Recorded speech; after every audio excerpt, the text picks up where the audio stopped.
ভগবানের প্রতি আমাদের সেই কিন্তু প্রেম, সেই বাৎসল্যতা কখনো থাকে না যতটা নিজের সন্তানের প্রতি থাকে। তার জন্যই ভগবান সব ভুলিয়ে দিতে বললেন। মা সব ভুলিয়ে গোবিন্দকে কোলে করে নিয়ে ঘরে চলে আসলেন। মনে মনে ভাবছেন বাইরে গিয়ে ননি খায়, ঘরের ননি খায় না, তার মানে নিশ্চয়ই ঘরের ননির মধ্যে বোধহয় স্বাদ পায় না।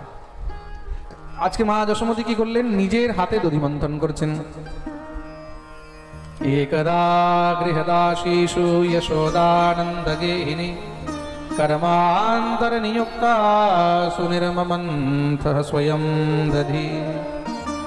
দাসীদেরকে সব অন্য কাজে লাগিয়ে দিয়েছেন, নিজের হাতে দধিমন্থন করছেন।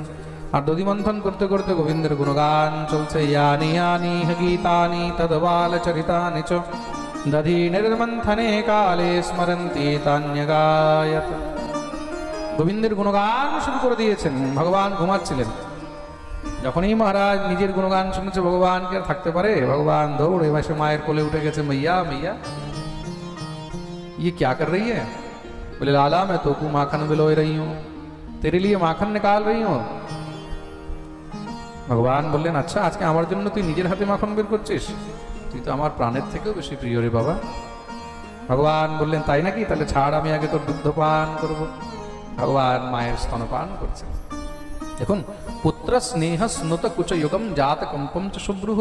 84 বছরের বুড়ি, এই বয়সেও কিন্তু বক্ষস্থল থেকে দুগ্ধের ধারা বইছে। এটাই হলো গোবিন্দের কৃপা। তার কৃপা হলে কি না সম্ভব। ভগবান দুগ্ধ পান করছেন, আর এদিকে উনুনের মধ্যে দুধ গরম হচ্ছিল। সেই দুধ উতরিয়ে পড়ে যাচ্ছে। মা দেখে সঙ্গে সঙ্গে গোবিন্দকে কোলের থেকে নিচে নামিয়ে দুধ দেখতে যাচ্ছে। ভগবান হাত ধরলেন, কোথায় যাচ্ছে? দেখ দেখ দুধ নষ্ট হয়ে যাবে। মা যখনই বলেছে, কানাই বললেন, এই তো তুই বললি যে আমি প্রাণের থেকেও বেশি প্রিয়, আর এখন আমার থেকে বেশি প্রিয় দুধ হয়ে গেল, ছাড়। মা সঙ্গে সঙ্গে হাত ঝটকে চলে গেছে। তোর সবসময় খালি জিদ করতে থাকে। মা কেন গেছে? দুধ পুড়ে যাওয়া এটা অমঙ্গল হয়। দুধ যদি পুড়ে যায় সেটা অমঙ্গল। তার জন্য মা দৌড়ে যাচ্ছে, কেন আমার ঘরে যেন কোনো অমঙ্গল না হয়। ভগবান কি করলেন? ভগবান ক্রুদ্ধ হয়ে গেছেন। অতৃপ্তমুৎসৃজ্য যবে নসায়, এখনো তৃপ্ত হননি। তার জন্য ঘরের মধ্যে যত মহারাজ দধি দুগ্ধের ভাণ্ড ছিল, এক ডান্ডা নিয়ে সব মহারাজ একদম ধাঁয় ধুঁই ঠাঁয় ঠুঁই মহারাজ ভাঙা আরম্ভ করে দিয়েছেন। মা তো শুনেই সঙ্গে সঙ্গে দৌড় দিয়ে এসেছে। কি হলো আমার ঘরে? কোনো বাঁদর টান্দর ঢুকে গেল না কি হলো? এসে দেখছেন, ওরে বাপ রে, বাঁদর টান্দর নয় তো বাঁদরেরও মহারাজ শিরোমণি সব ভেঙে টেঙে একদম পুরো ঘরের সত্যানাশ করে দিয়েছে। মায়ের এমন রাগ উঠেছে, এক ডান্ডা নিয়ে পিছনে দৌড়াতে আরম্ভ করে দিয়েছে। रुक जा दारी के तो आज ही बताऊं, तेने मेरे पूरे घर को सत्यानाश कर दियो। ভগবান আগে আগে দৌড়াচ্ছেন, মা পিছনে পিছনে। শ্রী সুখদেব প্রভু বলছেন, পরীক্ষিত দেখো, যেই ভগবান একটু যদি চোখ রাঙিয়ে দেয় তার মধ্যেই জগৎ কাঁপতে লেগে যায়, সেই ভগবান আজকে মায়ের ভয়ে দৌড়াচ্ছে। আহা, এটাই হলো গোবিন্দের বাল্য নীলা। এই নীলার রস আস্বাদন করার জন্যই ভগবান এখানে পুত্র রূপে এসেছেন। ভগবানকে সংসারে কে ভয় দেখাবে? এই সংসারের মধ্যে ভগবানকে যদি কেউ ভয় দেখাতে পারে সেটা হলেন মা। সেটা হলো দৌড়াতে দৌড়াতে আর কি ধরতে পারে? 4 বছরের বাচ্চা, 84 বছরের বুড়ি যখন আর ধরতে পারছে না, ক্লান্ত হয়ে গেছে, ভগবান মাকে ধরা দিলেন। ধরে ভালো করে উদুখলের সঙ্গে দড়ি দিয়ে বাঁধতে আরম্ভ করেছেন। দাসীরা দড়ি নিয়ে এসেছে, দড়ি 2 আঙ্গুল ছোট হয়ে যাচ্ছে। আরো দড়ি আনিয়েছে, আবার 2 আঙ্গুল ছোট হয়ে যায়। আরো আনায়, আবার 2 আঙ্গুল ছোট হয়ে যায়। তদপি জঙ্গলম নূনম ইয়দা দত্তবন্ধনম, যখন যখন বাঁধতে যাচ্ছে বারবার 2 আঙ্গুল ছোট। মা তো কাঁদতে লেগেছে। মায়ের কান্না দেখে ভগবান মায়ের বন্ধনে চলে আসলেন। দেখুন, ভগবানকে বাঁধা এই সংসারে কার পক্ষে সম্ভব? কিন্তু ভগবানকেও বাঁধা যায় কখন? বলে একমাত্র প্রেমের দ্বারা। কানতে কানতে যখন মায়ের অন্তরে প্রেম জাগ্রত হয়েছে, গোবিন্দ বন্ধনে আসলেন। তা দামেন উদরম বন্ধয়তি, দাম মানে দড়ি, দড়ি দিয়ে উদর মানে পেটে বন্ধন করেছেন। তার জন্য ভগবানের নাম হলো দামোদর। বলিয়ে দামোদর ভগবান কি। এটাকে ভগবানের দাম বন্ধন লীলা বলা হয়েছে। মা তো যমুনা স্নান করতে গেছেন। ভগবানের দৃষ্টি পড়লো সামনে 2টি বিশাল বড় অর্জুনের বৃক্ষের উপরে। 2 অর্জুনের বৃক্ষ দাঁড়িয়ে রয়েছে, যমলা অর্জুন। যমল মানে জোড়া। ভগবান দেখলেন এরা দীর্ঘদিন ধরে উদ্ধারের জন্য প্রতীক্ষারত হয়ে রয়েছে। ভগবান হামাগড়ি দিয়ে সেই 2 বৃক্ষের ভিতরে ঢুকে গেলেন। উদুখল গিয়ে যখন আটকিয়েছে, ভগবান মারলেন জোরে এক ঝটকা, দোনো বৃক্ষ একদম ধড়াম করে গেল। তিন লোকে সে আওয়াজ শোনা গেছে। দেখতে দেখতে তার মধ্যে থেকে দুই দিব্য পুরুষ চতুর্ভুজ রূপ ধারণ করে প্রকট হয়েছে, ভগবানের স্তুতি আরম্ভ করে দিলেন। বাণী গুণানুকথনে শ্রবণ কথায়াম হস্তো চ কর্মসুমনস্তব পাদয়োর্ন স্মৃত্যাম শিরস্তব নিবাস জগৎ প্রণামে দৃষ্টি সতাম দর্শনেস্তু ভবত্তনূনা। ভগবানের দিব্য স্তুতি করে তারা পরমধাম গমন করলেন। এই দুইজন কে ছিল? এই দুজন কুবেরের দুই পুত্র ছিল, নাম হলো নলকুবর আর মণিগ্রীব। একসময় তারা অপ্সরাদের সঙ্গে জলাশয়ে স্নান করছিলেন। দেবর্ষি নারদ সেদিক দিয়ে যাচ্ছে, নারদকে দেখে অপ্সরাগণ তাড়াতাড়ি করে নিজের নিজের বস্ত্র পরিধান করে লুকিয়ে গেলেন। কিন্তু এরা দুইজন নির্লজ্জ সেখানে এই নারদের সামনে দাঁড়িয়ে অট্টহাস করতে লেগেছে। নারদ কুপিত হয়ে গেলেন, ধূর্ত, কোথায় গুরুজনদেরকে দেখে সম্মান করবে আর সে জায়গায় উপহাস করছে। নগ্ন হয়ে দাঁড়িয়ে রয়েছে। দেখো, বড় বাপের বেটা তো, যাদের কাছে একটু বেশি পয়সা হয়ে যায়, বেশি অর্থ হয়ে যায়, তখন কি হয়? তখন মনে মানুষকে আর মানুষ মনে করে না। আমরা কি পড়ছি, কিভাবে চলছি, হ্যাঁ, তখন আর মহারাজ সমাজের দিকে তাকিয়ে লজ্জাও লাগে না। যা পারছে, যা খুশি তাই পরে ঘুরে বেড়াচ্ছে, যা পারছে তাই খুশি মহারাজ চলে বেড়াচ্ছে, যা খুশি তাই মহারাজ করে বেড়াচ্ছে। তারা কি মনে করে? বলে কে আমাদের কি করবে, আমাদের কাছে আমাদের প্রচুর পয়সা আছে। প্রেমসে বলো, নলকুবর মণিগ্রীব এরা হলেন কুবেরের বেটা। কুবেরকে? কুবের হলো লক্ষ্মীর ম্যানেজার, ভাই ফাইন্যান্স মিনিস্টার, ভগবানের ফাইন্যান্স মিনিস্টার। সমস্ত অর্থ সম্পত্তি তো তার কাছে খাজানা রয়েছে। তার বেটা মানুষকে আর মানুষ মনে করে? একদম উলঙ্গ হয়ে দাঁড়িয়ে রয়েছে। নারদ সঙ্গে সঙ্গে কুপিত হয়ে গেলেন। কেন? গুরুজনদেরকে দেখে সঙ্গে সঙ্গে সংকোচ করা উচিত, সম্মান করা উচিত। অভিশাপ দিয়ে দিলেন, যাও কুলাঙ্গার কোথাকার, গুরুজনদেরকে দেখে না সম্মান, না অভিবাদন, না লজ্জা, তোমরা জড় হয়ে যাও, বৃক্ষ হয়ে যাও, জীবনে আর কোনোদিন কাপড় পরার দরকারই হবে না। অভিশাপ দিতে সঙ্গে সঙ্গে চরণে পড়ে কাঁদতে লেগে গেছেন, প্রভু আমাদের অনেক বড় অপরাধ হয়ে গেছে, আমাদের মুক্তি কি করে হবে? নারদ কৃপা করলেন, চলো ভুল হয়েছে, তার দণ্ড তো ভোগ করতেই হবে, কিন্তু তোমরা একনিষ্ঠভাবে ভগবানকে সবসময় স্মরণ করবে। দাপরের অন্তে যখন স্বয়ং ভগবান শ্রীকৃষ্ণ রূপে অবতীর্ণ হবেন, তখন তিনি তোমাদের উদ্ধার করবেন। আজ ভগবান তাদের উদ্ধার করে দিলেন। কুবেরাত্মজৌ বদ্ধমূর্তৈ ভয়াবৎ, ভগবান তাদের উদ্ধার করেছেন। খুব মন দিয়ে শুনবে, যে সময় ভগবান তাদের উদ্ধার করেছেন সেটা কার্তিক মাস ছিল, ওটাকে দামোদর মাসও বলা হয়। তা যেই জীব এই কার্তিক মাসে, দামোদর মাসে দামোদর অষ্টক নৃত্য পাঠ করে এবং দামোদর ভগবানের নিয়ম করে সেবা করেন, ভগবানের সেবা অর্চনা করেন, ভগবান তাকে সংসারের সমস্ত বন্ধন থেকে মুক্ত করে দেন। তার জন্য দামোদর মাসে, নিয়ম সেবার মাসে, খুব মন দিয়ে শুনবে, ভগবানের নিয়ম করে সেবা শুশ্রূষা করা উচিত। এই কার্তিক মাসের যারা ব্রত করেন, সব থেকে উত্তম হলো কার্তিক মাসে যদি কেউ ব্রত করে তাহলে তাকে হবিষ্য খেয়ে ব্রত করা উচিত। কি খেয়ে? হবিষ্য। হবিষ্য যদি না খেতে পারে তখন শুধু নিরামিষ খেয়েও এই ব্রত করা যায়। আর ভগবানের নিয়ম করে নিত্য সেবা করা উচিত। প্রেম সে বলো।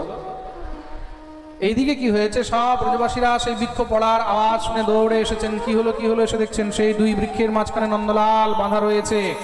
দৌড়ে গিয়ে সঙ্গে সঙ্গে দড়ি খুলে নন্দ বাবার খুলে তুলে দিলেন। নন্দ বাবা তো গোবিন্দকে বুকে জড়িয়ে ধরে কাঁদতে লেগেছে, আমার ছেলের যদি কিছু হয়ে যেত। মা যশোমতী যখনই এসে উপস্থিত হয়েছে, মা হাউ হাউ করে কাঁদছে। সমস্ত সব ব্রজবাসীগণ বললেন, আর আমরা এই গোকুলে থাকবো না। কেন? গোকুলে এখন নিত্য নতুন নতুন উৎপাত শুরু হয়ে গেছে।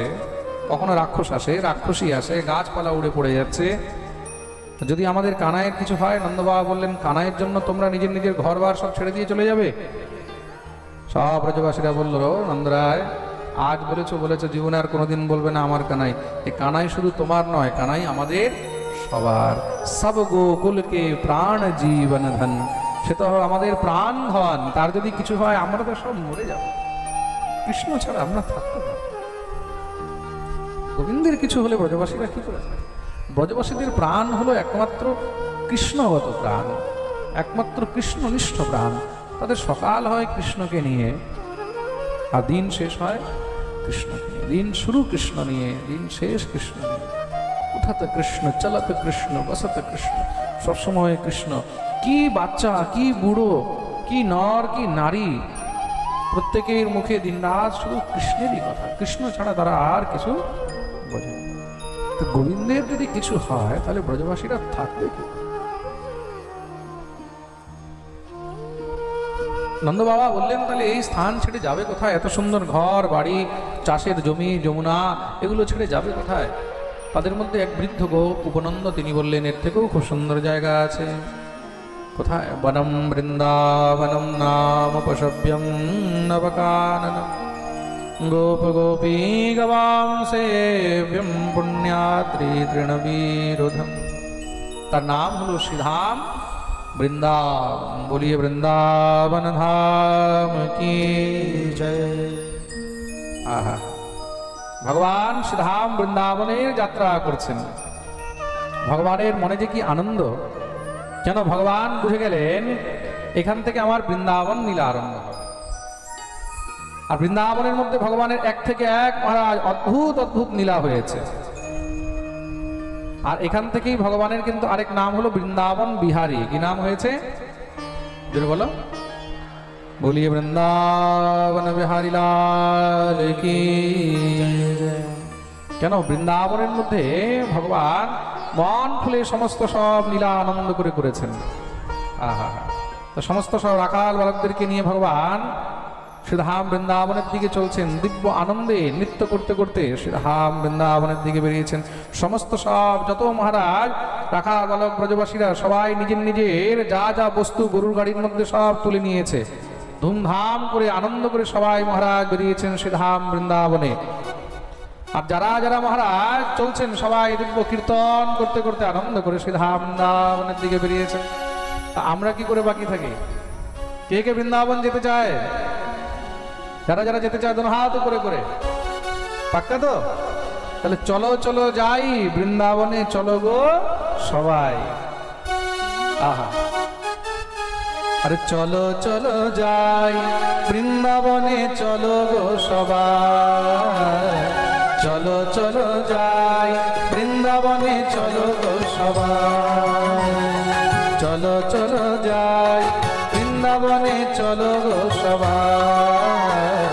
চলো চলো যাই বৃন্দাবনে, চলো সবাই। যেখায় রাধা রানীর সাথে বিরাজিত সেই কানায়, চলো চলো যাই বৃন্দাবনে, চলো গো সবাই। চলো চলো যাই বৃন্দাবনে, চলো রে সবাই। যেখায় রাধা রানীর সাথে বিরাজিত সেই কানায়, চলো চলো যাই বৃন্দাবনে, চলো গো সবাই। চলো চলো যাই বৃন্দাবনে, চলো রে সবাই।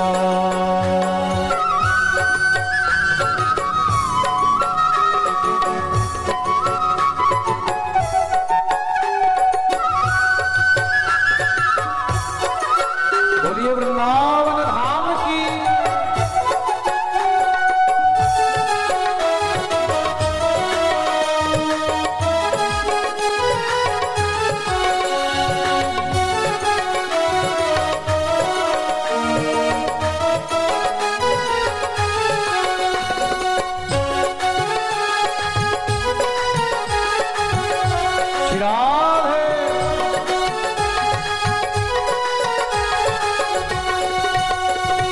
বৃন্দাবনে যমুনার ধারা বহে নির্মল। বৃন্দাবনে যমুনার ধারা বহে নির্মল। বৃন্দাবনে যমুনার ধারা বহে নির্মল। বৃন্দাবনে যমুনার ধারা বহে নির্মল। দরস পরশে শুদ্ধ তন মন অবিরল। দরস পরশে শুদ্ধ তন মন। দরস পরশে শুদ্ধ তন মন অবিরল। দরস পরশে শুদ্ধ তন মন অবিরল। শ্রী গোবিন্দের রূপ দেখে, শ্রী গোবিন্দের রূপ দেখে ধুলায় গড়া গড়ি খায়। চলো চলো যাই বৃন্দাবনে, চলো গো সবাই। চলো চলো যাই বৃন্দাবনে, চলো রে সবাই।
সুন্দর গোপীনাথ, বৃন্দাবনে আছে আমার শ্যাম সুন্দর গোপীনাথ। রাধারমন শ্রী দামোদর প্রভু অনাথের নাথ, রাধারমন শ্রী দামোদর প্রভু অনাথের নাথ। আরে বৃন্দাবনে ঘুরে ঘুরে,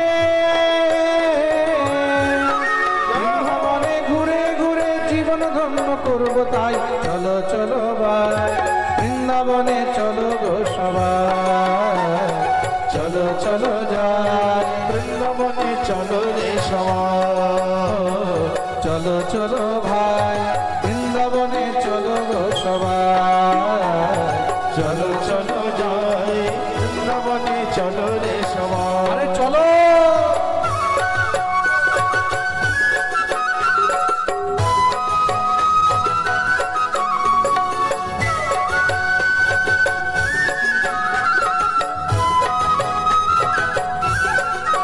बोलिए राधा रमन लाल की, श्री राधा रानी की।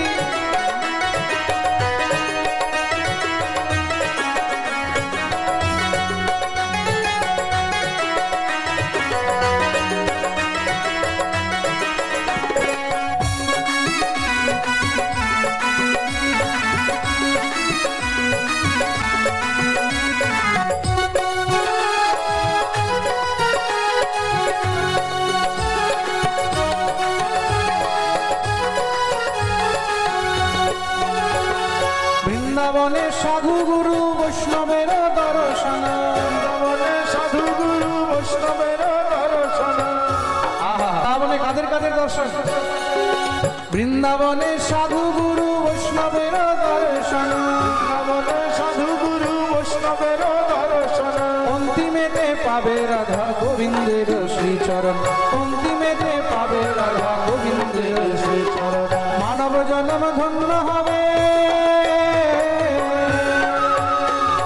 মানব জন্ম ধন্য হবে, গোপীনাথের গুণ গাই, চলো চলো যাই বৃন্দাবনে চলো গো সবাই, চলো চলো যাই বৃন্দাবনে চলো গো সবাই।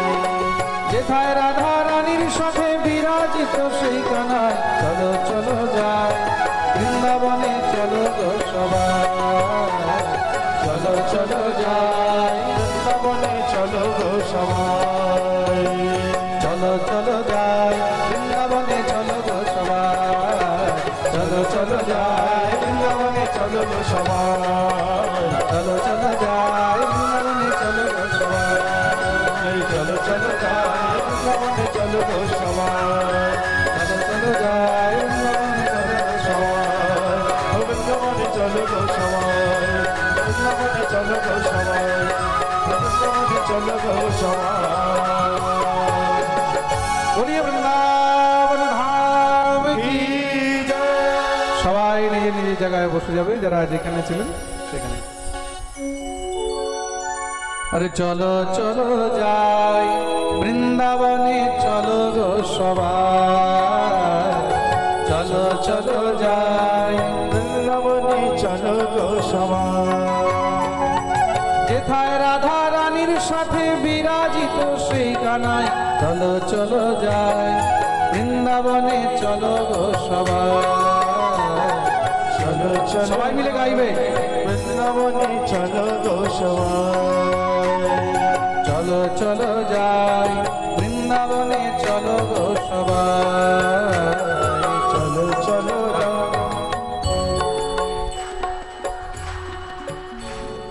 চলো চলো যাই বৃন্দাবনে চলো গো সবাই।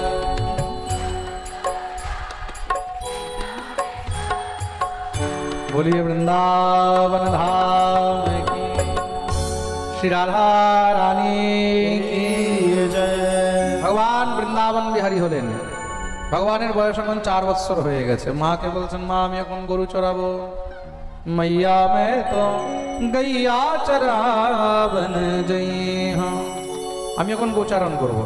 মা বললেন ঠিক আছে, এখন তুমি ছোট তো একটা কাজ করো, এখন তুমি ছোট ছোট বাছুরগুলো চড়াবে। হ্যাঁ, আগে তোমরা গল্প করে নাও, ঠিক আছে, তারপরে পাঠ হবে। হ্যাঁ, মাইক দিয়ে দেবো, মাইক দেবো তোমার কাছে।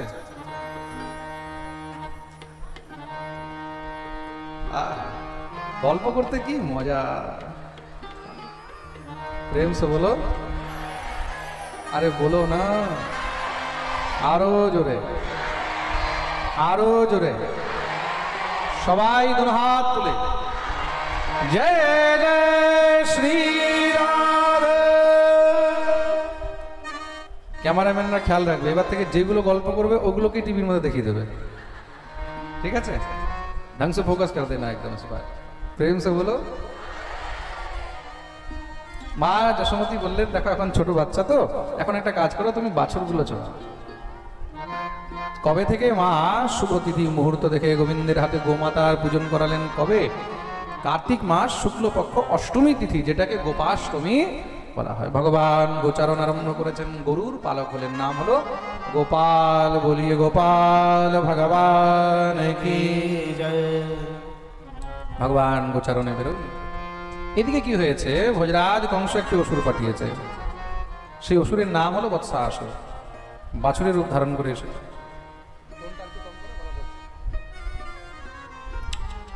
বাছুরের রূপ ধারণ করে এসেছে, নাম হলো বৎসাসুর। ভগবান যখনই দেখলেন বাছুরদের মধ্যে এই বড় বড় চোখ, লাল লাল চোখ, এটা তো সাধারণ বাছুর নয়, ভগবান বুঝে গেলেন এত দুষ্ট অসুর। সঙ্গে সঙ্গে ভগবান দৌড়ে গিয়ে তার লেজ ধরে ঘোরাতে ঘোরাতে এমন এক আছাড় মেরেছে, সেখানেই তার গোবিন্দায় নমো নমঃ বৎসাসুরের উদ্ধার করে দিলেন।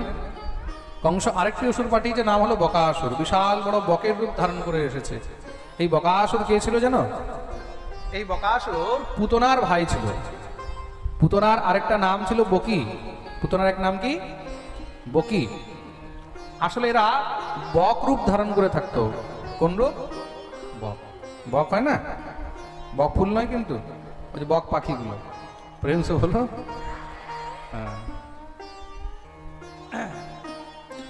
বকাসুর এসেছে মহারাজ, যখনই ভগবানকে খাওয়ার জন্য একদম তেড়ে এসেছে, ভগবান সঙ্গে সঙ্গে খপ করে গিয়ে তার দুইটা ঠোঁট ধরে একদম মাঝখান থেকে ছিঁড়ে গোবিন্দায় নমো নমঃ শেষ করে। আরেকটি অসুর পাঠিয়েছে অঘাসুর। একদিন ভগবান গোচারণ করে যখন ফিরছেন, মধ্যাহ্নকাল, খুব রোদ, গরম লেগে গেছে। এদিকে কি হয়েছে, সে অঘাসুর বিশাল বড় অজগর, সেই মহারাজ পাহাড়ের মতন তার শরীর, মুখ খুলে বসে আছে।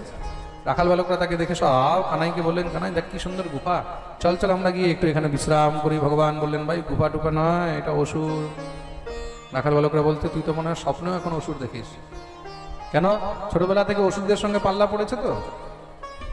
ভগবান বললেন, ভাই আমি সত্যি বলছি এটা অসুর। কেউ আর মানছে না, সবাই গিয়ে তার মুখের মধ্যে ঢুকে গেছে। যখনই মুখে ঢুকেছে, সেই অজগরের বিষের জ্বালায় সব সেখানে মূর্ছিত হয়ে গেল, বেহুশ হয়ে গেছে। ভগবান দেখলেন আমি না গেলে তো সব শেষ হয়ে যাবে। ভগবান তার মুখের মধ্যে গিয়ে প্রবিষ্ট হয়েছেন। যখনই মুখে প্রবিষ্ট হয়েছে, সঙ্গে সঙ্গে খপ করে মুখটা বন্ধ করে নিয়েছে। মুখ বন্ধ করতেই ভগবান আস্তে আস্তে নিজের আকার বাড়াতে লাগলেন। সেই বিশাল আকার ভগবান বাড়িয়েছেন, তার শরীরকে একদম বিদীর্ণ করে ভেদ করে ভগবান প্রকট হলেন। সেখানেই তার গোবিন্দায় নমো নমঃ অঘাসুর উদ্ধার করে ভগবান সমস্ত সব রাখাল বালকদের রক্ষা করলেন। রাখাল বালকরা গোবিন্দকে পেয়েই একদম মহারাজ যখনই হোশ এসেছে, বুকে জড়িয়ে ধরে কাঁদতে লেগেছে, কানাই যদি আজকে তুই না হতিস তাহলে তো আমাদের প্রাণ বেরিয়ে যেত, তুই হলি আমাদের রক্ষক, তুই আমাদের সর্বেশ্বর। ভগবান বললেন, এইভাবে শুকনো শুকনো প্রশংসা করে লাভ নেই, তাহলে প্রশংসা করলে ভিজা ভিজা করতে হয়। প্রেম সে বলো। শুকনো শুকনো প্রশংসা অনেকেই করে, তার মানে বলে নিজের নিজের ঘর থেকে যা যা বানিয়ে এনেছো আজকে আমাকে খাওয়াতে হবে। শুনেই তো রাখাল বালকরা এত খুশি হয়েছে, আমাদের ঘরের জিনিস কানাই তুই খাবি? বলে কেন খাবো না। দেখুন আসলে কি, সেখানে যত গোয়ালা রয়েছে ওখানে শুধু এক জাতির তো নয়, সব জাতির রয়েছে। ওইখানে ব্রাহ্মণও আছে, ওখানে ক্ষত্রিয় আছে, ওইখানে গোয়ালাও আছে, আবার ওখানে শূদ্রও আছে, প্রত্যেক জাতির গোয়ালা রয়েছে। ভগবান যখন বললেন যে কেন খাবো না, নিশ্চয়ই খাবো। সবাই মিলে গোবিন্দকে ঘিরে চারদিক দিয়ে বসে গেছে, নিজের নিজের সব পটলা পটলি খোলা আরম্ভ করেছে। যে যা বানিয়ে এনেছিল খুলে আগে নিজে খেয়ে দেখছে বলে স্বাদ আছে কিনা, স্বাদ থাকলে গোবিন্দকে খাওয়াবো, নাহলে ফেলে দেবো। নিজে খেয়ে খেয়ে দেখে আর গোবিন্দকে খাওয়ায়। শ্রী সুখদেব প্রভু এটার বর্ণন করছেন, এটাকে ভগবানের বনভোজন বলা হয়েছে। কি বলা হয়েছে? বিভ্রদবেণুম জঠরপটয় শৃঙ্গবেত্রে চ কক্ষে वामे बाणोमसृणकबलं तत्फलान्यङ्गुलीषु तिष्ठन् मध्ये स्वपरिसुहृदो रासयन्नरमभीस्वे स्वर्गे लोके मिषति बुभुजे यज्ञभोगबालके। दिव्य महाराज ভগবানের বনভোজন লীলা চলছে, এই দৃশ্য ব্রহ্মা দেখলেন। ব্রহ্মা দেখে মোহিত হয়ে গেলেন। এই ভগবান, এটা যদি ভগবান হয় তাহলে ভগবান কি কখনো কার এঁঠো খায়? না না না, সম্ভব না। ভগবানের কাছে যেতে হলে তো কত পবিত্রতা নিয়ে যেতে হয়, ভগবানকে ভোগ লাগাতে হলে কত পবিত্রতা নিয়ে ভোগ লাগাতে হয়। ছোঁয়া ছুঁই একটু ভুল হলে ভগবান সেটাকে গ্রহণ করেন না। ঠাকুরের জন্য আপনি ভোগ রন্ধন করছেন, সেই ভোগের মধ্যে যদি কুকুরের দৃষ্টি পড়ে যায়, সেই ভোগের মধ্যে যদি ছাগলের দৃষ্টি পড়ে, সেই ভোগের মধ্যে যদি বিড়ালের দৃষ্টি পড়ে, তো মন দিয়ে শুনবেন, সেই ভোগের মধ্যে যদি মোরগের দৃষ্টি পড়ে তাহলে ভগবান সেটাকে গ্রহণ করেন না। শুধু দৃষ্টিপাত, এতটুকু পর্যন্ত লেখা রয়েছে। হ্যাঁ, তাহলে বিচার করে দেখুন কতটা আমাদেরকে পবিত্রতা নিয়ে ভগবানের সেবা করা উচিত। আর সেই জায়গায় ভগবান এঁঠো খাচ্ছেন, ব্রহ্মার মনে মোহ হয়ে গেল। আসলে এই রাখাল বালকগুলোকেও তো সাধারণ নয়।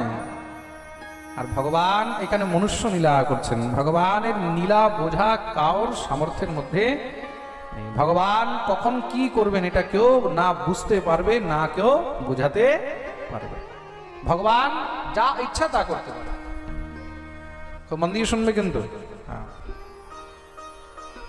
দেখা গেল ভগবান কেউ হাজার হাজার বছর ধরে তপস্যা করছে, তাকে ধরাও দিচ্ছে না। আর দেখা গেল কেউ নিষ্ঠা করে ভগবানের জন্য নিত্য রন্ধন করছে, আর সে রান্নার মধ্যেও কোনো বিচার নেই। কর্মাবাই ভগবানের জন্য খিচুড়ি রান্না করে, ভগবানকে খিচুড়ি ভোগ দেয়। তা খিচুড়ি কি করে রান্না করছে? সকাল সকাল ঘুম থেকে উঠেছে, উঠে দেরি হয়ে গেছে, খিচুড়ি বসিয়ে দিয়েছে। খিচুড়ি বসিয়ে এবার দাতুন করছে। তা আগেকার দিনে তো দাতুন হতো, ব্রাশ তো ছিল না। বাবলা গাছের দাতুন, মানে বাবলা কাঠের দাতুন, নিম কাঠের দাতুন, এসব কিছু না কিছু গাছের কাঠ টাট দিয়ে দাতুন হতো। সে কি করেছে, হঠাৎ করে যখন দেখছে যে খিচুড়িটা লেগে যাবে, ওই যে দাতুন করছে, ওই দাতুন করতে করতেই ওইটা দিয়ে খিচুড়িটাকে নাড়িয়ে দিয়েছে। ওইটা দিয়েই খিচুড়িটাকে নাড়িয়ে দিয়েছে। সেখানেই মহারাজ জগন্নাথ দেবের কোনো পুরোহিত সেই দৃশ্য দেখে তো সঙ্গে সঙ্গে কুপিত হয়ে গেছে। ভগবানের ভোগের জন্য এইসব, হ্যাঁ, এরকম অনাচার করে এঁঠো করে তুই খিচুড়ি রান্না করছিস। ও তো এখন ভয় পেয়ে গেছে, বলে আজ থেকে তোর খিচুড়ি আর ঠাকুরের ভোগে লাগবে না। ওর খিচুড়ি নিয়ে যায়নি জগন্নাথ দেব। এই যে 54 বার ভগবানকে ভোগ লাগানো হয়, একটি অন্ন গ্রহণ করেন। দেখুন, পান্ডারা ব্রাহ্মণরা এত পবিত্রতা নিয়ে, মনে রাখবে যখন তারা রান্নাঘরে ঢুকে, রান্নাঘরে ঢোকার সময় স্নান টান করে কোনো প্রকারের কোনো অপবিত্রতা যেন না থাকে। একদম মহারাজ সেখানে রেশমের বস্ত্র, হ্যাঁ, সাধারণ মহারাজ বস্ত্র কিন্তু এখানকার রসইয়ারা পরেন না। আপনারা জগন্নাথপুরীতে গিয়ে দেখবেন ওদের কিন্তু পট্টবস্ত্র থাকে। আপনারা গিয়ে দেখবেন পুরীর পান্ডারা পট্টবস্ত্র পরে, দেখেছেন না? ভিতরে যারা সেবা করছে, যারা রান্নায় রয়েছে, তারা পট্টবস্ত্র পরে, শুদ্ধ কাপড় পরে। এত সব মহারাজ বিচার, তার মধ্যে ভগবানকে ভোগ লাগানো হচ্ছে, ভগবান গ্রহণ করেননি। ভগবান রাত্রেবেলায় তখন স্বপ্নাদেশ দিলেন, আমি কিচ্ছু খাবো না। কেন? বলে যতক্ষণ পর্যন্ত কর্মাবাইয়ের খিচুড়ি আমার কাছে আসবে না, ততক্ষণ পর্যন্ত আমি কিচ্ছু খাবো না। সব দৌড়ে কর্মার চরণে গিয়ে পড়ে গেলেন। আর সেই খিচুড়ি আজও গোবিন্দকে, আজও জগন্নাথকে নিত্য ভোগ লাগানো হয়। বলিয়ে কর্মাবাই কি। এটা হলো ভক্তি। ভগবান হলেন ভক্তির বশে। যেখানে ভক্তি শ্রেষ্ঠ সীমায় চলে যায়, কর্মা তো কাঁদছে, কেন? আমার দ্বারা কত বড় পাপ হয়েছে, গোবিন্দ আর আমার ভোগ স্বীকার করবেন না। মনে রাখবেন, प्रबल प्रेम के पाले पड़कर प्रभु को नियम बदलते देखा, अपना मान टले टल जाए, भक्त का मान न टलते देखा। ভগবান ভক্তের মর্যাদা রাখার জন্য, ভগবান ভক্তের জন্য কি না করে। অনেক সময় ভগবান নিজে এটাও ভুলে যায় যে আমি ভগবান। ভগবান নিজের ভগবত্তার সত্তাকে ভুলে গিয়ে একদম সাধারণ হয়ে যায় ভক্তের জন্য। প্রেম সে বলো। সদন কসাই, কসাই ছিল, মাংস বিক্রি করত। আর যেই দাড়িপাল্লার মধ্যে মাংস ওজন করতো না, সেই দাড়িপাল্লার মধ্যে একদিকে মাংস আরেকদিকে শালগ্রাম রাখা থাকতো। ও জানতো না যে এটা শালগ্রাম। খুঁজে কোথা থেকে খুব সুন্দর একদম ওরা চকমক পাথর পেয়েছে।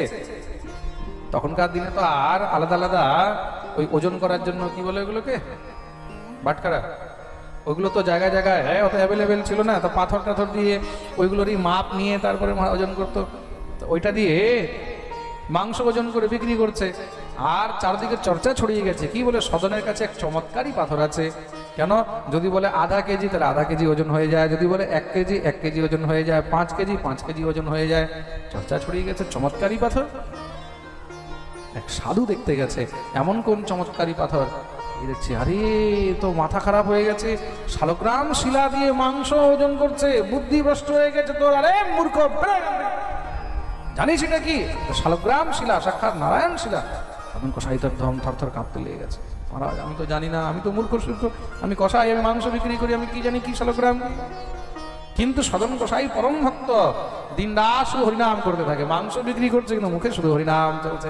শ্রীকৃষ্ণ গোবিন্দ হরে মুরারে, হে নাথ নারায়ণ বাসুদেব। শ্রীকৃষ্ণ গোবিন্দ হরে মুরারে, হে নাথ নারায়ণ বাসুদেব। দিনরাত শালগ্রাম ভগবান ওখানে খুশিতে আছে, আনন্দে আছে, কেন দিনরাত তার মুখে কীর্তন শুনতে পায়। সাধু নিয়ে গেছে, নিয়ে গিয়ে গঙ্গা জল দিয়ে ধুয়ে টুয়ে পঞ্চামৃত দিয়ে স্নান টান করিয়ে পবিত্র করে মহারাজ সিংহাসনে রেখে পূজা আরম্ভ করে দিয়েছে। রাত্রে যখন ঘুমিয়েছে, এদিকে তো সদন গোসাই কাঁদছে। কেন? পাথরের সঙ্গে প্রেম হয়ে গেছে। তুমি একটা জিনিস নিয়ে যখন নিজের কাছে 10 দিন রাখবে না, তখন তার প্রতিও তোমার আসক্তি হয়ে যাবে। ওই পাথরের সঙ্গে প্রেম হয়ে গেছে, কাঁদছে, প্রভু আমি তোমাকে চিনতে পারলাম না, আমি কত বড় পাপী, কত বড় হতভাগা, সাক্ষাৎ তোমাকে পেয়েও আমি তোমাকে বুঝতে পারলাম না। প্রভু তোমাকে আমি আবার কি করে পাবো? এদিকে সদন কাঁদছে আর এদিকে ভগবান ব্যাকুল হয়ে গেছে সদনের কাছে যাওয়ার জন্য। সাধুর কাছে বসেও কিন্তু ভগবানের মন লাগছে না। রাত্রিবেলায় যখন সেই সাধু ঘুমাচ্ছে, ভগবান সঙ্গে সঙ্গে তার বুকের উপরে উঠে বসে গেছে। তুই আমাকে কেন নিয়ে এসেছিস? এখানে আমার মন লাগছে না, আমাকে সেই সদনের কাছে রেখে আয়। সঙ্গে সঙ্গে মহারাজ ঘুম থেকে উঠে গেছে, শরীর কম্পন দিয়ে উঠেছে, রোম রোম পুলকিত হয়ে গেল। কি দেখলাম? ভগবানের কাছে গিয়ে দেখছে সেখানে শ্রী শালগ্রাম ভগবান খুব ব্যথিত হয়ে রয়েছেন। সঙ্গে সঙ্গে সকাল হতেই শালগ্রাম ভগবানকে নিয়ে গিয়ে সদনের কাছে রেখে এসেছেন। সদন যখনই শালগ্রামকে পেয়েছে, বুকে জড়িয়ে ধরে হাওয়া করে কাঁদতে লেগেছে। সাধু সদনকে প্রণাম করছে। কেন? ওই যে সদনের মুখে নিত্য কৃষ্ণ নাম, হরিনাম, গোবিন্দ কীর্তন ঠাকুর শুনতে থাকে, তার জন্য ভগবান এত আনন্দিত হয়। এটা এইখানে সাধুর কাছে থেকেও সে আনন্দ পাচ্ছে না। তা ভগবান কখন কোন জায়গায় কার কাছে কি ভাবে যে বিক্রি হয়ে যায়, কার কোন ভাবের উপরে ভগবান প্রসন্ন হয়ে যায়, কখন কার উপরে কি দিয়ে কৃপা করে দেবে, এটা একমাত্র ভগবানই জানে, অন্য কেউ বুঝতে পারে न जाने कौन से गुण पर दया निधि रीझ जाते हैं। ভগবান কখন কার উপরে কিভাবে প্রসন্ন হয়ে যাবে, এটা ভগবান ছাড়া আর কেউ সেবা করছে, ভগবান তার উপরে প্রসন্ন নেই। কিন্তু কোথাও সে অপবিত্র স্থানের মধ্যে ভগবান খুশি হয়ে রয়েছে। প্রেম সে বলো, শালগ্রামকে শুধুমাত্র তুলসী পাতা ধুয়ে অর্পণ করেনি এতটুক অপরাধের জন্য। মন দিয়ে শুনবে, কিন্তু শুধুমাত্র এতটুক অপরাধের জন্য ঋচিক মুনি নিজের পুত্রকে অভিশাপ দিয়ে দিলেন, যা তুই যবন হয়ে যাবি। কেন? শালগ্রামকে তুলসী না ধুয়ে কখনো অর্পণ করতে নেই। তা নিজের পুত্রকে অভিশাপ দিলেন, তুই যবন হয়ে যাবি। কেন? তুলসী না ধুয়ে শালগ্রামকে অর্পণ করেছে। এতটুক সেবা অপরাধ, বিচার করে দেখুন। আর সেই জায়গায় এটা হলো ভাব, এটা হলো ভগবানের লীলা ব্রহ্মাও কিন্তু বুঝতে পারে না।